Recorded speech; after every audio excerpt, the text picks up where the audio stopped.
नमस्कार, डीजेना न्यूज के इस खास कार्यक्रम ईपीएल यानी इलेक्शन प्रीमियर लीग में आप सभी का बहुत बहुत स्वागत है।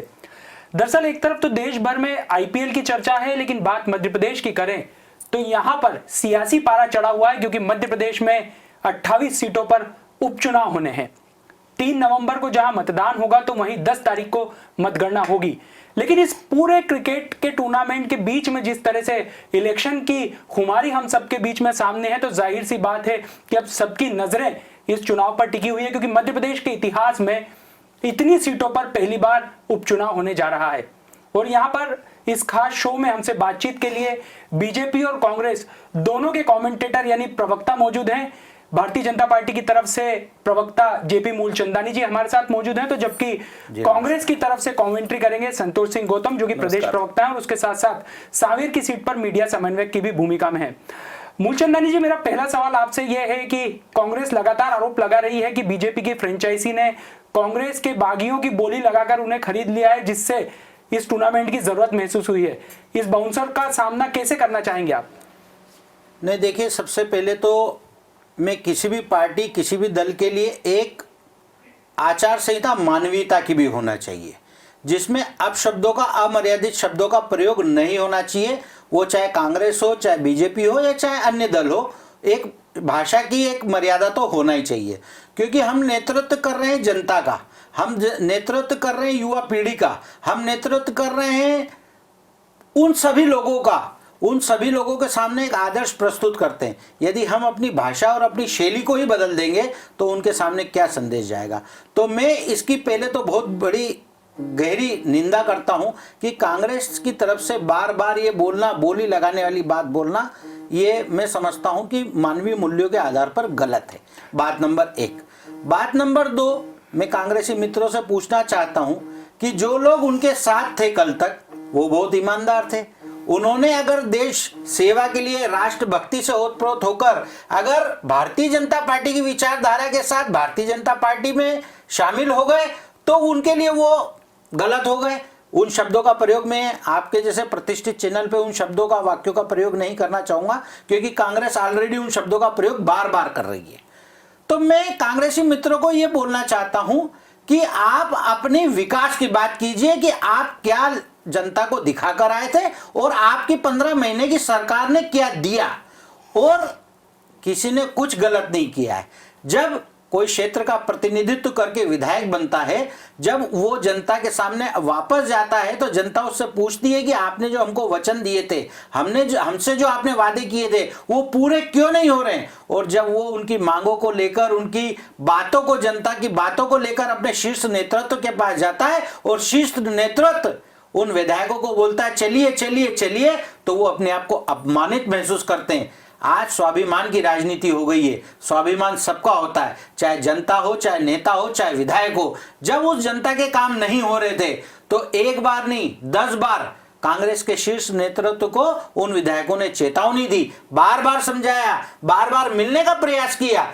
जब उनको ऐसा लगा कि हमारी कोई भी सुनवाई नहीं हो रही है, हमको जनता ने चुना है सेवा के लिए, और जब हम सेवा नहीं कर पा रहे हैं और पूरा खेल पर्दे के आगे अलग और पर्दे के पीछे अलग चल रहा है, जिसमें हमारी भी बदनामी हो रही है और हम जनता का ध्यान नहीं रख पा रहे हैं, तो उन्होंने एक कड़वा निर्णय लेने का फैसला किया। उन्होंने अपने नेता को पूरी बातों से अवगत कराया। अवगत कराने के बाद आप देखेंगे कि उनके नेता ने भी बार बार उस समय के इनके मुख्यमंत्री कांग्रेस के कमलनाथ जी को बार बार आगाह किया, बार बार चेतावनी दी, और जब वो परेशान हो गए तो उन्होंने एक वाक्य बोला जो सबकी जनता के एक एक को ध्यान में है कि मुझे सड़क पर आना पड़ेगा। तो आप देखिए, लेकिन कमलनाथ जी ने 10 सेकंड के अंदर जवाब दे दिया, 10 सेकंड के अंदर जवाब दे दिया कि आप सड़क पर आ जाइए। लेकिन तो आ गए वो सड़क पर, और देख लीजिए कांग्रेस के और वही कमलनाथ जी जो विधायकों से मिलने का समय नहीं देते थे, विधायक को चलो चलो की राजनीति से प्रेरित करते थे, वो आज एक एक विधायक के पीछे घूम रहे हैं, क्योंकि अब उनको वापस सत्ता में आना है, उसी प्रकार की सरकार चलाने की कोशिश करना है। पर मुझे लगता है जनता के सामने सारे मुद्दे क्लियर हैं। सारे वादे जो किए इन्होंने, एक बार बहला फुसलाकर भोली वाली जनता को वचन दे लेकर जो उन्होंने 15 महीने सरकार चलाई है उनका पूरा का पूरा नकाब उतर चुका है। और मुझे लगता है कि उपचुनाव के परिणाम सारी चीजें साबित कर देंगे कि कौन सच्चा है कौन झूठा है, और मुझे लगता है दूध का दूध और पानी का पानी होने वाला है। लेकिन सिंधिया जी जिस तरीके से पहले आरोप लगा रहे थे, कर्ज माफी का मुद्दा हो या फिर अतिथि विद्वान शिक्षकों का मसला हो, अब तो उस मसले पर कोई चर्चा ही नहीं हो रही। कमल पटेल जी ने पिछले दिनों प्रेस कॉन्फ्रेंस में सीधे तौर पर कह दिया कि भारतीय जनता पार्टी ने कोई कर्ज माफी का वादा नहीं किया था। देखिए, मैं आपको बताना चाहूंगा कि मोहन यादव जी ने कल पूरी चीजों को, फिगरों को स्पष्ट करा। अतिथि शिक्षक जो आपने बात कही है उसके पूरे फिगर को तय करा है, और कहीं जो टेक्निकल समस्या है उसके लिए भी भारतीय जनता पार्टी उनको पूरा करने के लिए कटिबद्ध है। उसमें थोड़ा समय जरूर लग सकता है, परंतु निश्चित रूप से जो बातें भारतीय जनता पार्टी ने कही है उसकी कथनी और करनी में आपको कहीं भी फर्क नजर नहीं आएगा।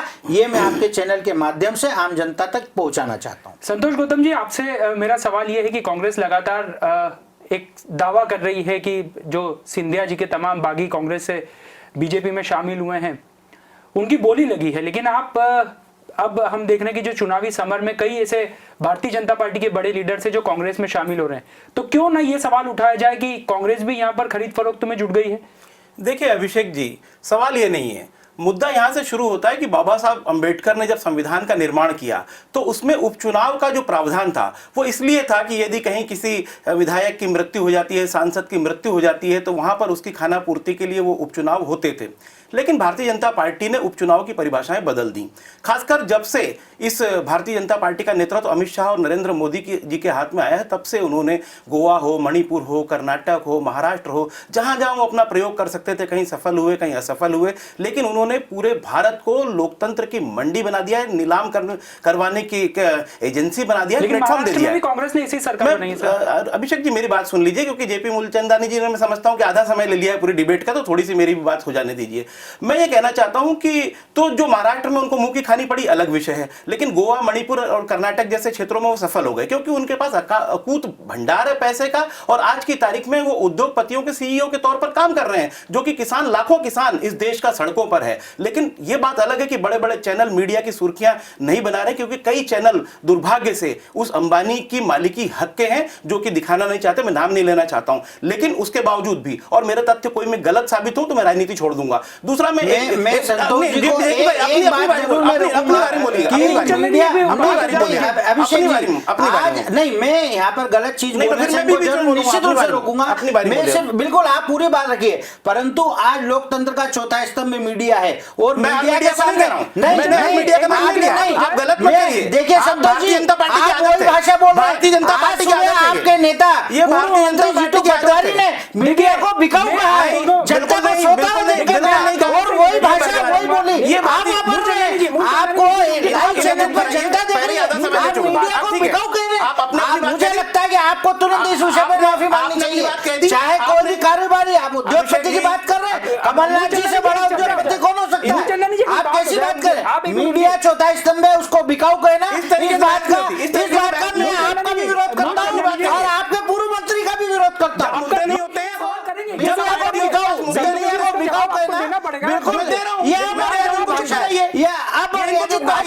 मुझे लगता है कि गलत भाषा का प्रयोग नहीं होना चाहिए। ये मुद्दा विहीन है, इनकी सरकार के पास कहने को कुछ नहीं है, इसलिए तो जानबूझकर बहस को बरगलाएंगे। मैंने ये कहा कि कुछ चैनल जो अंबानी के मालिकी हक के हैं, और अगर ये बात झूठी प्रमाणित हो जाए तो मैं राजनीति छोड़ दूंगा। कुछ चैनल तो है राजनीति अंबानी के हक के, तो अंबानी तो उन पर अपना एजेंडा चलाएगा ही सही। मैं कहता हूं कि जिन लोगों को वो अंबानी जी, जिनका जो क्रम होता था अमीरी में, वो बहुत पीछे होता था कांग्रेस के जमाने में, आज वो दुनिया के शीर्ष उद्योगपति बन गए, तो मोदी सरकार की कृपा से बन गए, साफ कहता हूं मैं। दूसरा, अडानी जी को तमाम तरीके की छूटें दी जा रही हैं, तो ये बात कोई संयोग से नहीं हुई है कि अंबानी और अडानी आज अमीरी के शीर्ष पर चले जा रहे हैं, और जो जनता है वो गर्त में चली जा रही है। आज लाखों किसान सड़क पर है, कुछ चैनल क्यों नहीं दिखा रहे उनको? क्योंकि उनका प्रायोजित एजेंडा है रिया चक्रवर्ती को दिखाना, उनका प्रायोजित एजेंडा है सुशांत को दिखाना।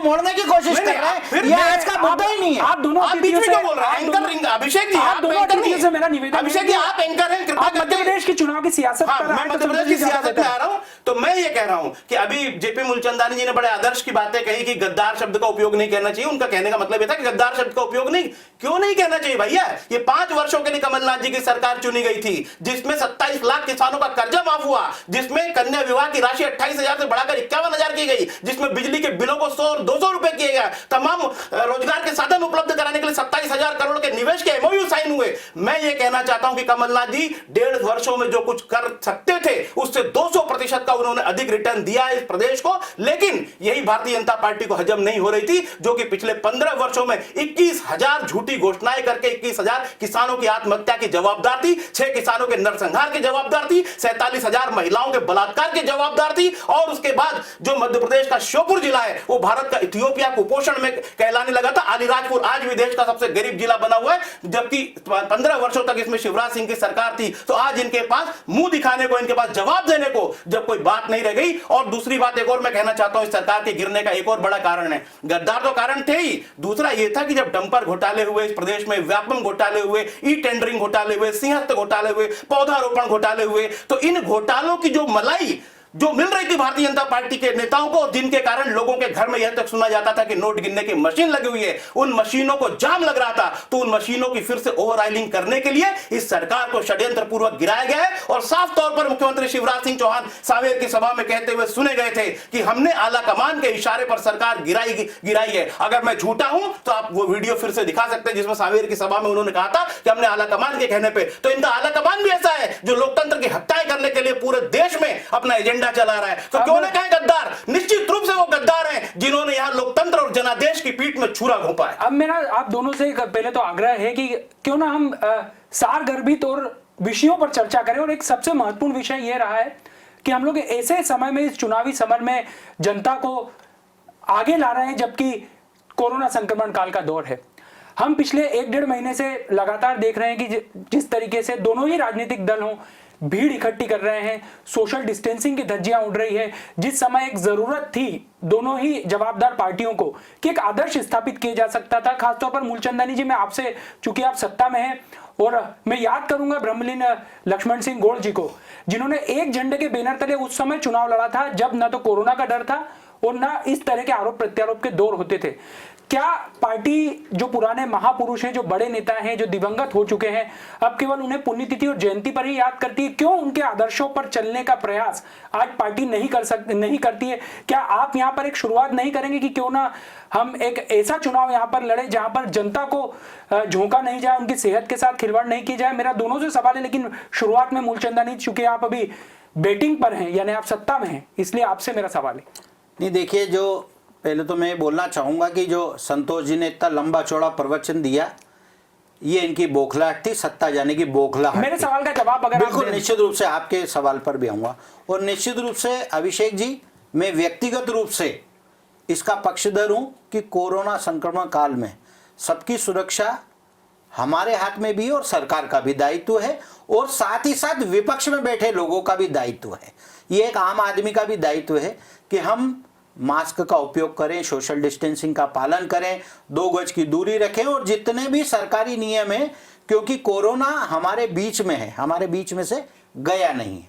इसके लिए हमने एक जरूर शुरुआत करी थी जब हम प्रचार पर निकले थे। चूंकि सांवेर की बात करें, बदनावर की बात करें, हाटपिपलिया की बात करें, तो आपने देखा होगा कि वहाँ पे भागीरथी प्रयासों के बाद, माननीय शिवराज जी के प्रयासों के बाद, आज नर्मदा का वहाँ पर आगमन हो रहा है। और आपने हजारों की भीड़ लगा दी वहां। नहीं, देखिए क्या होता है, शुरू में जब इस चीज को बाजार में जनता के बीच में ये विषय को ले जाया जाता है, तो आपने देखा होगा कि छोटे छोटे समूह के बीच में जब ग्रामीण इलाके रहते हैं तो उनमें एक उत्साह का वातावरण होता है। निश्चित रूप से हमने अपनी गाइडलाइन का पालन करने का पूरा प्रयास किया, परंतु जब जनता का उत्साह होता है, पब्लिक अपने आप निकल के आती है, वो पब्लिक अपने आप निकलने वाली थी, मतलब ना कि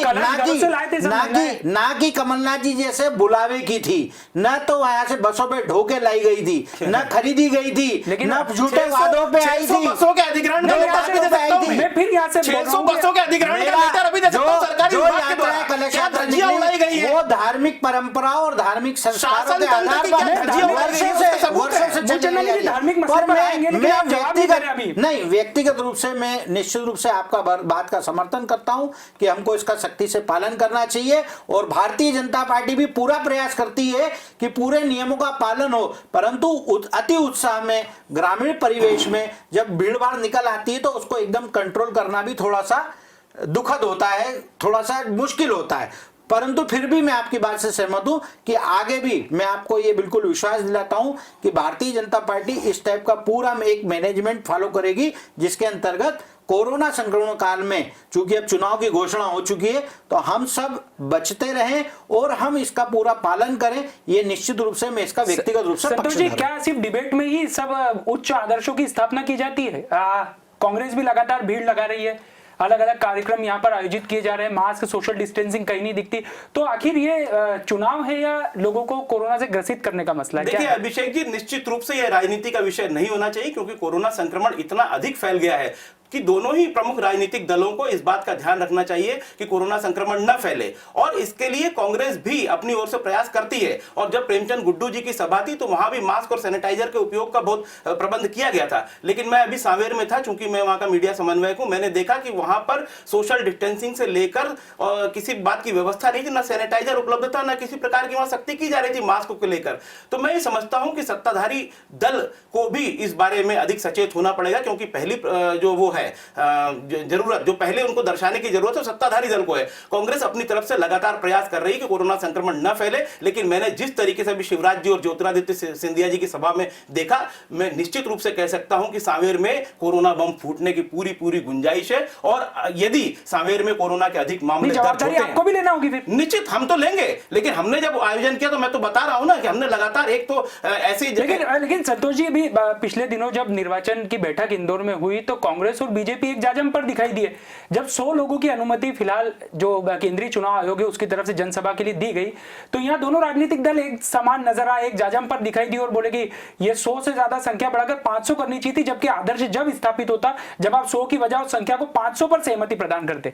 निश्चित रूप से क्या हो रहा है कि बिल्कुल अभी चुनाव में दोनों दलों के बीच जो प्रतियोगी वातावरण बना हुआ है उसके कारण ये सब हो रहा है। इस मसले पर प्रतियोगिता क्यों नहीं होती सर? निश्चित ही मैं तो कहता हूं कि इस विषय में दोनों दलों को मिलकर बात करनी चाहिए, क्योंकि कोरोना के अभी और अधिक संक्रमण फैलने के आसार हैं। ये आपने अच्छी बात की, इसका मैं समर्थन। क्या आप दोनों, क्योंकि आप पार्टी की आवाज हैं, क्या आप दोनों यहाँ एक संकल्प लेंगे कि इस चुनाव में निश्चित ही लोगों की सेहत से खिलवाड़ ना हो, इसमें दोनों मैं इस मिलकर बात को कुछ अपने आला कमान तक पहुंचाने का प्रयास करूंगा कि भारतीय जनता पार्टी के साथ मिलकर कुछ ऐसा फॉर्मूला बनाने का प्रयास करें जिससे कोरोना के संक्रमण को रोकने में मदद मिल सके या जनता के बीच में एक संदेश देने का प्रयास हो सके। निश्चित रूप से अभिषेक जी, जिस प्रकार से मैंने आपको बताया और इन्होंने, हमारे मित्र ने अभी बात कही कि शिवराज जी की और ज्योतिरादित्य सिंधिया जी की जब सभा हुई तो मैं इनको जानकारी दूंगा, और आपके पास उसके वीडियो फुटेज भी होंगे जो सार्वजनिक हुए थे। वहां पर पूर्ण रूप से कुर्सियों को दूर दूर लगाया गया था, एक एक व्यक्ति को मास्क दिया गया था सैनिटाइजर से, और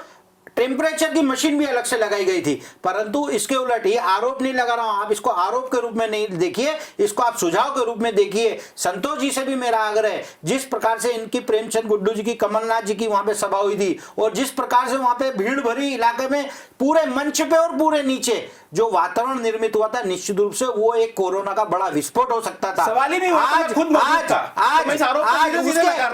उसके सारे प्रमाण मीडिया के पास, मीडिया ने बताया, टीवी ने बताया, ने भी बताया।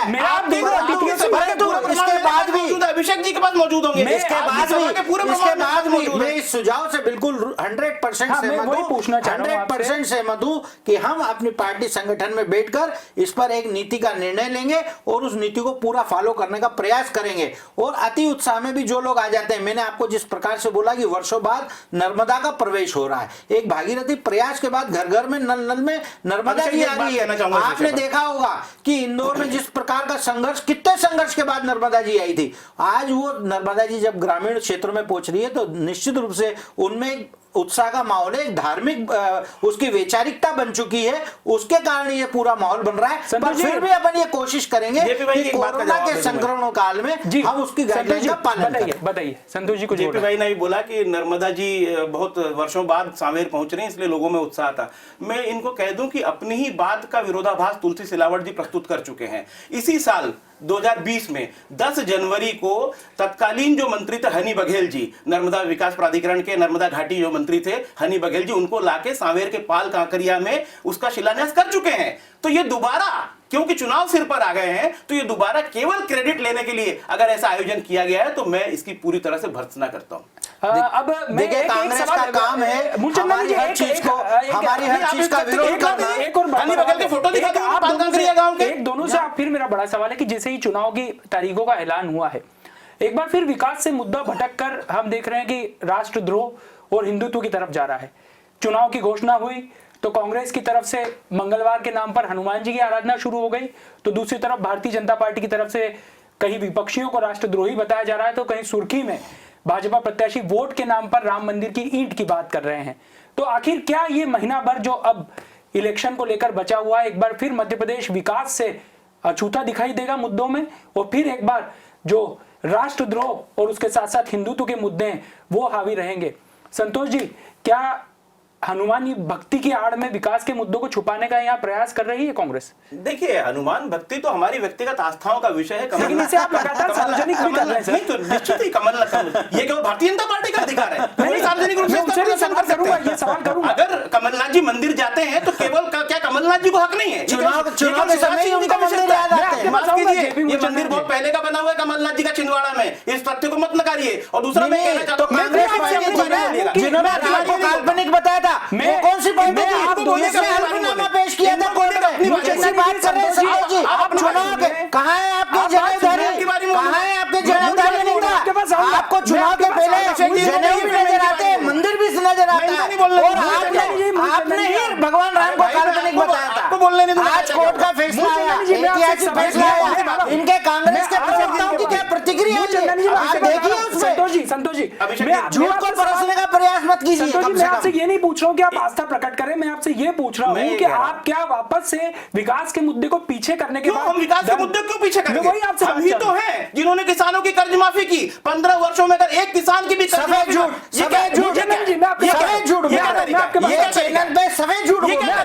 ये क्या तरीका है? मैं आपके बीच में बोलूंगा फिर। हाँ बोलिए। मैंने कहा 15 वर्षों में एक किसान की भी कर्ज माफी अगर शिवराज सरकार ने की है तो मैं राजनीति से इस्तीफा दे दूंगा। दूसरा मैं ये कह रहा हूं कि जिस सरकार ने 27 लाख किसानों की कर्ज माफी की, उसको जानबूझकर इन्होंने सत्ता च्युत करके ये दिखा दिया है कि कितने बड़े सत्ता के लोभी हैं। तो हमारा एजेंडा विकास का है। 27,000 करोड़ का निवेश कमलनाथ जी केवल 1 वर्ष के भीतर ले आए थे। ये अपने आप में एक रिकॉर्ड है जो कि पूरे भारतीय जनता पार्टी के शासनकाल में नहीं हुआ। हम तो विकास के मुद्दे पर जाएंगे कि हम मध्य प्रदेश को स्वर्णिम मध्य प्रदेश बनाना चाहते हैं, लेकिन बीमारू प्रदेश की तरफ ले जाने के जो वो थे बंटा ढार मुख्यमंत्री पहले रह चुके शिवराज सिंह चौहान, वो फिर से ले जाना चाहते हैं बीमारू मूलचंदानी जी, क्या राम मंदिर, मेरा सवाल आपको, राम मंदिर की ईंट, कलश यात्रा, इसके आधार पर अब बीजेपी चुनाव लड़ेगी या कोई योगदान नहीं था राम मंदिर के निर्माण में? सुप्रीम कोर्ट का योगदान है उसमें। जी हाँ, बताइए। मुझे तो संतोष जी के वक्तव्य पे अब हंसी आने लगी है। मिस्टर बंटा ढाल कौन थे? जनता जानती है। दिग्विजय सिंह का कार्यकाल कोई नहीं भूला है।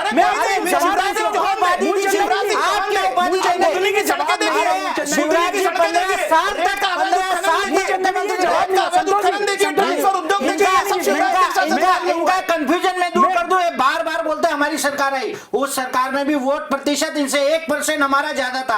हम संख्या के आधार पे केवल पिछड़े, वोट प्रतिशत हमारा उस समय ज्यादा था। और 22 विधायक आपको जिस प्रकार से छोड़ के आए हैं, जनता समझ चुकी है कि क्या स्थिति है। आप किसान कर्ज की बात कर रहे हैं, एक भी किसान का बता दीजिए जिसका 2 लाख का कर्जा माफ किया हो। कर्जा माफ मतलब नहीं है कि सर्टिफिकेट जारी कर दिए, बैंक में उनके खातों में पैसे जमा हुए।